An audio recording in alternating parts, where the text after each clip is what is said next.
আসসালামু আলাইকুম। সকলে কেমন আছেন? আশা করি সকলে ভালো আছেন।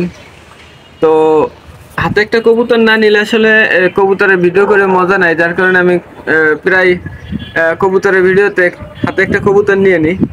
কবুতরটা একটা কিটেল নর কবুতর। মাশাআল্লাহ খুবই চমৎকার দুর্দান্ত একটা কবুতর। যাই মেন টপিকে আসি। আজকের টপিকটা হলো যে রেসার কবুতরের দাম কত। আমরা অনেকে যারা নতুন কবুতর পালি, নতুন কবুতর রেসার কবুতর কিনবো, গুগলে গিয়ে ইউটিউবে গিয়ে সার্চ করে যে রেসার কবুতরের দাম কত, না অরিজিনাল রেসার কবুতরের দাম কত, এই লিখে অনেকে সার্চ করি। তো আমিও সার্চ করছিলাম, সার্চ করে আসলে আমার কাছে যখন জানতে চাইছে যে মানুষ আসলে রেসার কবুতরের দাম সম্পর্কে একটা ভিডিও বানান, তখন আমিও সার্চ করছি। তো একটা ভিডিওতে দেখলাম যে মাক্সি রেসার কবুতরের এত দাম, সবজির এত দাম, গিরিজেলের অমুক দাম তমুক দাম, মানে মন গড়া সব ভিডিও। তো আমি বলবো যে রেসার কবুতরের ক্ষেত্রে কালার কোনো বিষয় না, যে কালারই হোক, যদি রেসার কবুতরের কোয়ালিটি পেডিগ্রি যদি স্ট্রং থাকে, এরপরে যদি তার ফেন্সিয়ার অনেক ভালো রেজাল্ট করে ওটা দিয়ে, এক্ষেত্রে হলেও রেসার কবুতরের দাম নির্ধারণ হয়। তো আমি আজকে আপনাদেরকে রেসার কবুতরের দাম সম্পর্কে মোটামুটি আসলে পুরোপুরি ধারণা দেওয়া সম্ভব না। তো আমি প্রথমে আপনাদের যেটা সাজেস্ট করব সেটা হলো, আপনারা যদি রেসার কবুতরের দাম সম্পর্কে জানতে চান, এই রেসার কবুতরের বিক্রির যে অকশন ওয়েবসাইটগুলি আছে, ওই ওয়েবসাইটগুলি ভিজিট করবেন। ওয়েবসাইটে দেখবেন যে রেসার কবুতরের দাম আসলে অকশনে কেমন উঠতেছে। হোয়াটসঅ্যাপ অকশন আছে, তো এসব অকশনে ঢোকার মাধ্যমে আপনি জানতে পারবেন।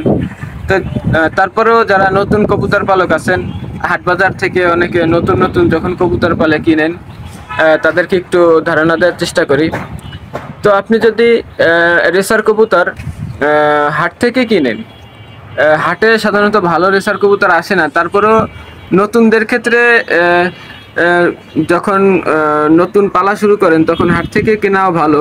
কারণ ভালো কবুতর কিনে ভালো মতো পুষতে না পারলে, না বুঝে শুনে ভালো কবুতর কেনাও ঠিক না, আমি মনে করি। হাট থেকে যদি কবুতর কেনেন, আপনাদের ওদিকের হাটে কেমন দাম আছে আমি বলতে পারবো না, তবে আমাদের গোপালগঞ্জ শহরে খবর নিয়ে জানতে পারলাম যে 8 থেকে 1500 টাকার ভিতরে একটা রেসার কবুতর পাওয়া যায়। অনেক সময় 500 টাকায়ও একটা রেসার কবুতর পাওয়া যায়। তো ভালো মন্দ এটার আলোচনা পরে আসি, তো পাওয়া যায় আর কি। তো এরপরে যদি আপনি রেসার কবুতর কোনো কারো বাসা থেকে নিতে চান, ভালো রেসার কবুতর সর্বনিম্ন 2000 থেকে শুরু করে 5000, এর থেকে যদি ভালো বড় ফেন্সিয়ারদের থেকে নিতে চান, তাহলে 5000 থেকে শুরু করে 20,000, 20,000 থেকে শুরু করে 40,000 পর্যন্ত, 40,000 থেকে 80,000। বাংলাদেশে প্রায় প্রায় সময় দেখছি, বাংলাদেশে সচরাচর অনেক অকশনে দেখা যায় 1 লাখ টাকার উপরে রেসার কবুতর বিক্রি হয়। এরপরে ইউটিউবে একদিন দেখলাম যে কয়েক কোটি টাকা একটা রেসার কবুতর বিক্রি হলে চীনের একটা লোক ব্যবসায়ী কিনছে, সেটা ভিন্ন কথা। তো সবজি, মাক্সি, টোবাস, গ্রিজেল, কালার কোনো বিষয় না, রেসারের কোয়ালিটি, পেডিগ্রি এবং রেজাল্টই আসল বিষয়। আপনাদের যদি রেসার সম্পর্কে যদি কোনো প্রশ্ন থেকে থাকে, তাহলে আপনারা কমেন্টের মাধ্যমে আমার কাছে প্রশ্ন করতে পারেন। যদি সম্ভব হয় বা আমি যদি জানি, অবশ্যই কমেন্ট অনুযায়ী আমি ভিডিও করার চেষ্টা করব। আসসালামু আলাইকুম ওয়া রাহমাতুল্লাহি ওয়া বারাকাতুহু।